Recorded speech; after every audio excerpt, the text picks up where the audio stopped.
Okay guys, हम अपना कल वाला टॉपिक ही कंटिन्यू करते हैं।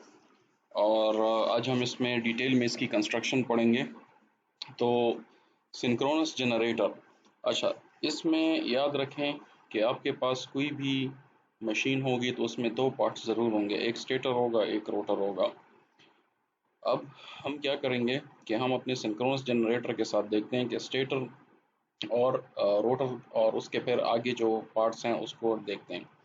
तो सबसे पहले आज आपको लिखने की बहुत ज़्यादा ज़रूरत नहीं पड़ेगी, लेकिन कुछ पॉइंट्स आप अपने नोट्स में अपने साथ नोट करते जाएं।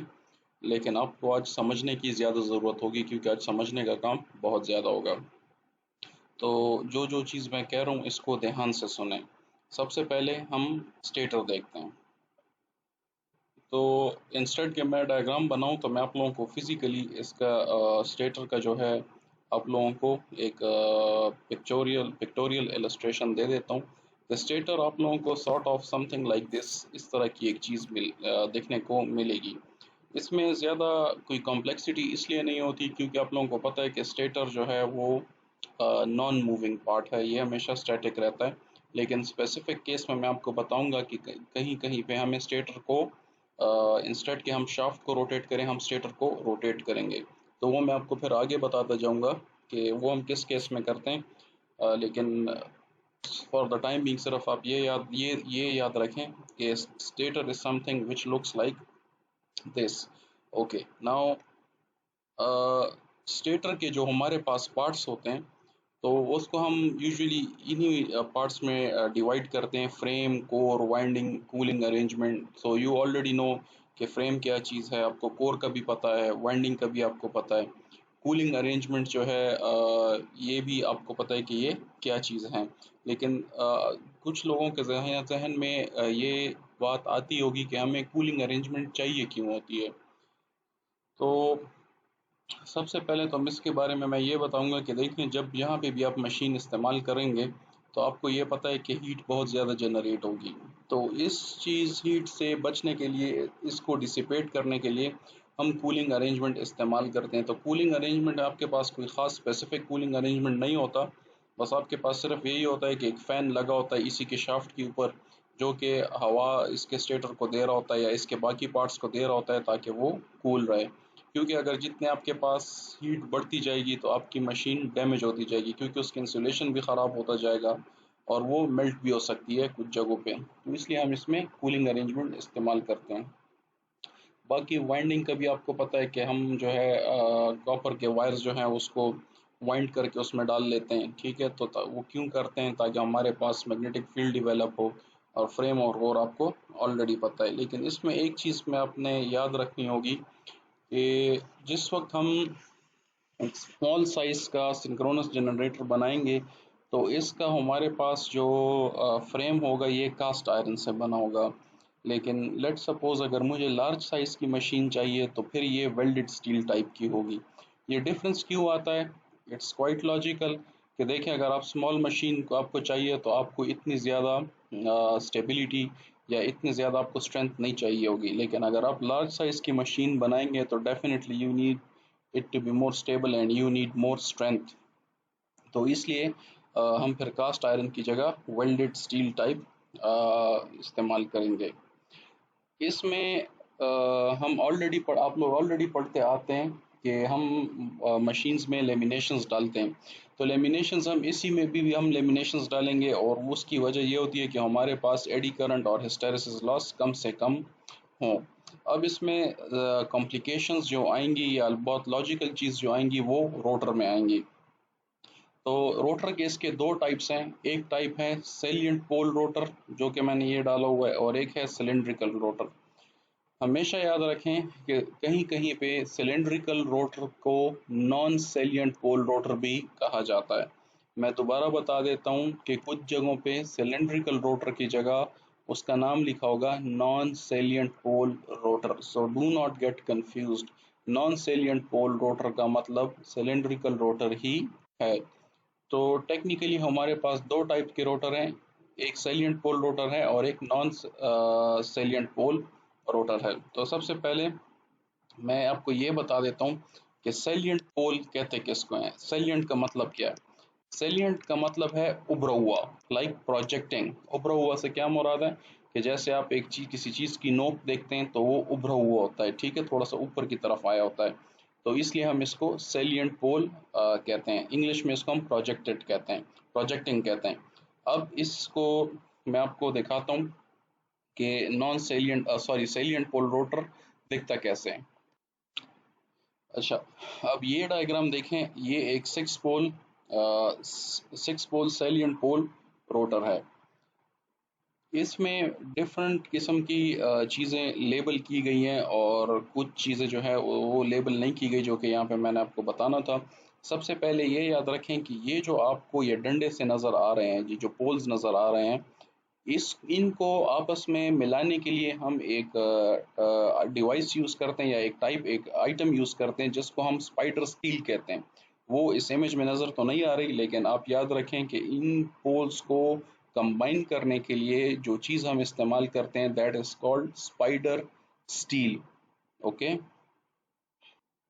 ये इमेज देखें, ये थोड़ा सा इमेज डल है, लेकिन इसमें आपको बहुत डिटेल से दिखाया गया है कि ये जो चीज़ आपको नज़र आ रही है, ये देखें, एक आपको ऐसे कोई शार्प सी एक ऑब्जेक्ट सी नज़र आ रही है जिसके ऊपर मैं माउस फिरा रहा हूँ। This thing is called spider steel. इसका काम क्या होता है कि ये जो आपके पास ये जो पोल्स हैं, इनको ये आपस में इनको ये जोड़े रखता हुआ है, ठीक है। So let's get back to the original diagram. Okay, now this is our poles. ये जो ऊपर इसको आपका नजर आ रहे हैं, these are called damper bars. और ये जो चीज आपको नजर है, दिस इज शाफ्ट। ये this is called pole shoe and this is called pole body. ना हर एक चीज को अभी मैं आपको बताता जाता हूँ कि इसमें हर एक चीज में हम यूज क्या करते हैं और होता क्या है। तो सबसे पहले हम आते हैं इसकी वाइंडिंग के ऊपर। अच्छा, यहाँ पे जो वाइंडिंग यूज की गई होगी, तो इसको याद रखना है आपने कि हमारे पास इसमें दो किस्म की वाइंडिंग है, एक कंसंट्रेटेड वाइंडिंग है और एक डिस्ट्रीब्यूटेड वाइंडिंग है। कंसंट्रेटेड वाइंडिंग और डिस्ट्रीब्यूटेड वाइंडिंग में फ़र्क क्या है? तो कंसंट्रेटेड वाइंडिंग हम वहाँ पे यूज़ करेंगे कि जहाँ पे जिस तरह आपके पास स्टेटर होता है। अब स्टेटर में देखें, आप पूरी की पूरी वाइंडिंग एक स्लॉट के अंदर डाल देते हैं, so this is concentrated winding. But in case of the rotor you use distributed winding. Why?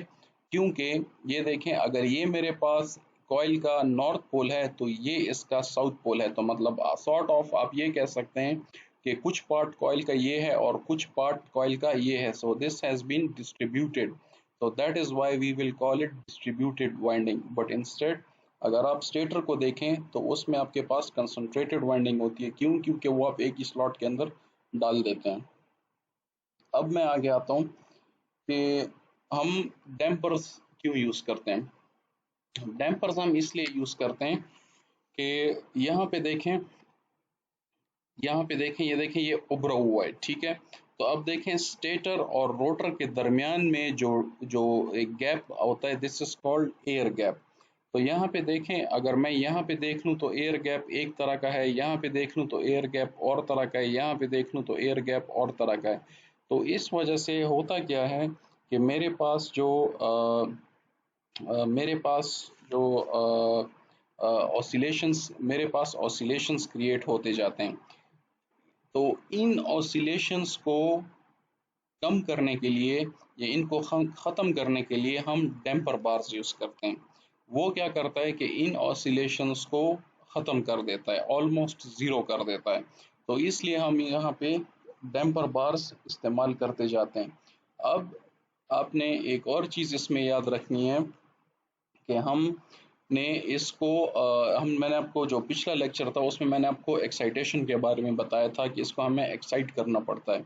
अब ये एक्साइटेशन जो है, for this very excitation what we can do is we can use DC supply. ठीक है, हम यहाँ पे excitation इसको क्यों करेंगे? क्योंकि आपने देखा है कि हमें मैग्नेटिक फील्ड चाहिए।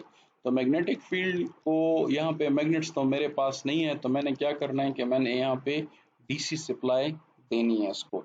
अब डीसी सप्लाई मैं दो तरह की टेक्निक से दे सकता हूँ। एक तो मैं ये कर सकता हूँ कि मैं एक्सटर्नली इसको किसी बैटरी के साथ कनेक्ट कर दूं और मैं इसको डीसी सप्लाई दूं, but that is not feasible. Why?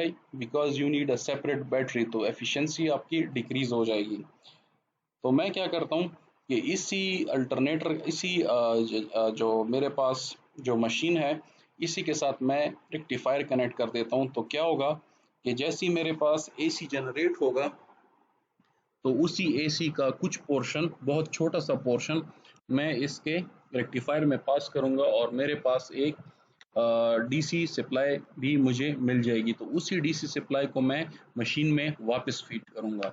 इससे क्या हो जाएगा कि मेरी मशीन की एफिशिएंसी बढ़ जाएगी, बिकॉज मेरी मशीन सेल्फ सस्टेन्ड है, क्योंकि जो चीज़ वो प्रोड्यूस कर रही है उसी को वो खा रही है। इसका ये मतलब नहीं है कि पूरा का पूरा एसी सप्लाई वो खा जाएगा, this is just a portion of it. Now we let's get back to the original topic और सैलिएंट पोल की तरफ। तो हमेशा याद रखें कि सैलिएंट पोल जो है वो लो स्पीड के लिए इस्तेमाल होगा। लो स्पीड के लिए क्यों इस्तेमाल होगा? क्योंकि हमें पता है कि NS जो है वो 120 F/P के बराबर है। तो जितने आपके पास नंबर ऑफ पोल्स बढ़ते जाएंगे तो आपकी स्पीड डिक्रीज होती जाएगी। ठीक हो गया? So with more number of poles your speed will decrease, and with lower number of poles your speed will increase.